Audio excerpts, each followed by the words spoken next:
to March 2013. Presently, ma'am also published a vast number of articles such as an article on theory or sovereignty in Andhra Weekly, and also many honorary publications such as legal awareness material for day-to-day life, which was published, and legal conferences also. And ma'am attended many legal conferences. AIS College of Teacher Education, Indian Institute of Hotel Management, given talks in all India radio on legal issues.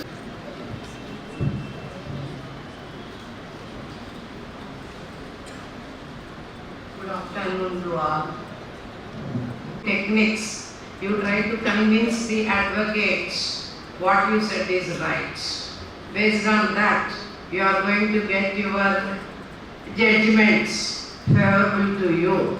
So, when compared to you, I think we may have less communicative skills to present the issue before the students. Okay? All the best, because you are the leading advocates in the Nalgonda district. Because of that reason, in all the 3 legislations which were drafted previously by the British India, now they have changed the names into our culture. That means the culture starts with the pronunciation.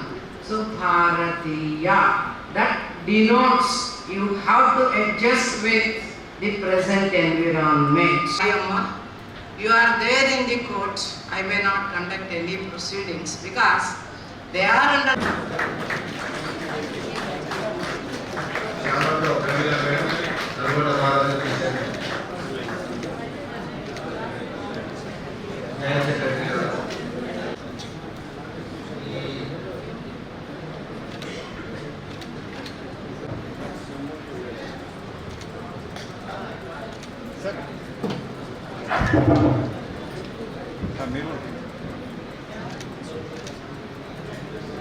మన parliament పాత చట్టాలని మార్చేసి కొత్త చట్టాలుగా 1/7/2024 నుంచి అమల్లోకి తీసుకొచ్చింది. ఆ చట్టాలు భారతీయ న్యాయ సంహిత, భారతీయ నాగరిక సురక్షా సంహిత అండ్ భారతీయ సాక్ష్య అధినిగమ్. ఈ కొత్త లెజిస్లేషన్స్ వల్ల మన సంస్కృతి, మన పదాలు మామూలు మనుషులకి అర్థమయ్యే విధంగా ఈ లెజిస్లేషన్స్ తీసుకొచ్చారయ్యా. దీనివల్ల ఏమవుతుందంటే భారతీయ అనే పదము ప్రొనౌన్స్ చేయడం వల్ల భారతీయ పదం ప్రొనౌన్స్ చేయడం వల్ల వీళ్ళకి మనము ఈ దేశంలో ఉంటున్నాం అనేటువంటి ఫీలింగ్ వస్తుంది. ఇండియన్ అనే పదము ఎలిమినేట్ చేసిన వాళ్ళం అవుతాము. తర్వాత సాక్ష్య అంటే శిక్షకు సంబంధించింది. చట్టాలు, ఈ చట్టాల వల్ల కామన్ మెన్కి బెనిఫిట్ జరుగుతుంది. తర్వాత కొత్తగా ఇచ్చినటువంటి చేంజెస్ మూలకంగా అడ్వకేట్స్ కూడా బెనిఫిట్ అవుతుంది. ప్లస్ ఈ చట్టాల మూలకంగా, ఈ కొత్త యాక్ట్ల మూలకంగా implementation of the legal provisions easy అయ్యి డిలే జరగకుండా trial immediately the accused is going to be penalized. కాబట్టి basic concept of quick disposal of the case, ఆ యొక్క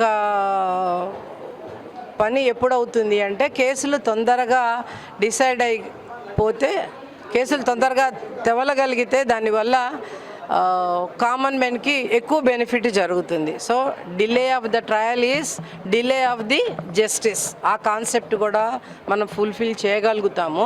so quick disposal is the basic criteria.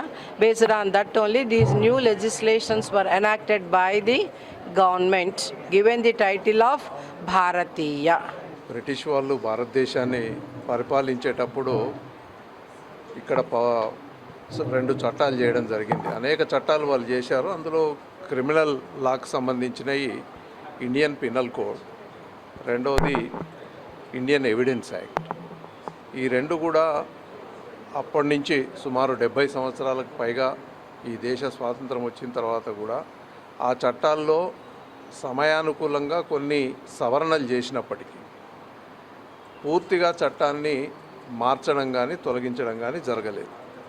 2023లో కేంద్ర ప్రభుత్వం Indian penal కోడ్ను, తర్వాత criminal procedure code ఏదైతే 1973లో తెచ్చారో చట్టం, దాంతోపాటు ఇండియన్ ఎవిడెన్స్ యాక్ట్, ఈ 3 చట్టాలను మార్చాలే పూర్తిగా. ఈ రోజున్నటువంటి పరిస్థితులకు అనుకూలంగా కొత్త చట్టాలను తీసుకొస్తేనే మారిన నేరాలను, మారిన నేర ప్రవృత్తిని, తర్వాత కోర్టుల్లో నేరస్తులకు సరి అయినటువంటి శిక్ష పడాలి, నేరాన్ని రుజువు చేయాలంటే సరి అయినటువంటి చట్టం కావాలని చెప్పి వారు కొత్త చట్టాలను కేంద్రం తేవడం జరిగింది. అందులో ఈ 3 చట్టాలు మొన్న 1 జూలై 2024 నుంచి అమల్లోకి వచ్చాయి. ఇప్పుడు జరిగేటువంటి 1 జూలై 2024 నుండి జరిగేటువంటి నేరాల విషయంలో కానీ, కోర్టుల్లో విచారణ జరిగే పద్ధతులు కానీ, సాక్ష్యం తీసుకునేటువంటి విధానం కానీ అన్నీ కూడా ఈ 3 కొత్త చట్టాల ప్రకారమే జరుగుతాయి. గతంలో 1 జూలై 2024 కంటే ముందు జరిగినటువంటి నేరాల విషయంలో, వాటి విచారణ విషయంలో, శిక్షల విషయంలో పాత చట్టాలే అమల్లోకి వస్తాయి. చట్టాలు ఏవైతే అమలుకు వచ్చిందో మన గురించి, న్యాయ వ్యవస్థ గురించి, పౌరులు ఎవరైతే న్యాయం కోసం పోరాడుతున్నారో వాళ్ళ గురించి కేటాయించబడినది. ఎర్లీ జస్టిస్ దీనికి వచ్చే అవకాశాలు ఎక్కువ ఉన్నాయి. ఎందుకనంటే ఏవైతే లాక్యునా అంటామో, లాలో లాక్యునా ఏవైతే ఉండేనో ఆ పాత చట్టాలలో అవన్నీ సవరిస్తూ, అమెండ్ చేస్తూ, దానికి తగ్గట్టుగా ఆ సవరణలతోటి ఏవైతే ఈ లాక్యునాస్ని ఓవర్కమ్ చేసుకుంటా ఈ కొత్త చట్టం వచ్చిందో దీనివల్ల క్విక్ డిస్పోజల్ అనేటిది అవకాశం ఉన్నది. అండ్ ఏవైతే ఫ్యాబ్రికేటెడ్ కేసెస్ ఉంటాయో వాటి ఎరాడికేషన్ కూడా చాలా మటుకు అయ్యే అవకాశాలు ఉన్నాయి. ఎందుకంటే మన భారతీయ సాక్ష్య అధినియం ఏదైతే ఉన్నదో దాని ప్రకారం ఏదైతే కొత్త డిజిటల్ ఎవిడెన్స్ బేసిస్ మీద ముందు వచ్చే రోజుల్లో న్యాయం జరుగుతుందో వాటన్నిటినీ మనం ముందు చూపుతో చూసుకుంటే ఈ fake cases, fabricated cases eradication కనబడుతుంది. మనం ఇవాళ చదువుతుంటేనే మనకు అర్థమవుతున్నది. ఏవైతే ఫ్యాబ్రికేటెడ్ కేసెస్ పెడతారో వాటిని ఈ కొత్త చట్టం ద్వారా మనం ఈజీగా సెగ్రిగేట్ చేసి దానికి తగ్గట్టుగా వాటికి సరైన పౌరులు ఎవరైతే న్యాయం కోసం కోరి కోర్టుకు వస్తున్నారో వాళ్ళకి సరైన న్యాయం త్వరగా పొందే అవకాశాలు ఎక్కువ ఉన్నాయి. అందుకే ఈ చట్టం మనకు అవసరం ఉండే వచ్చినది, మన చట్టం ఇది, మనం దాన్ని నిర్వహించుకుంటూ ఉంటే మంచుకుంటున్నాం.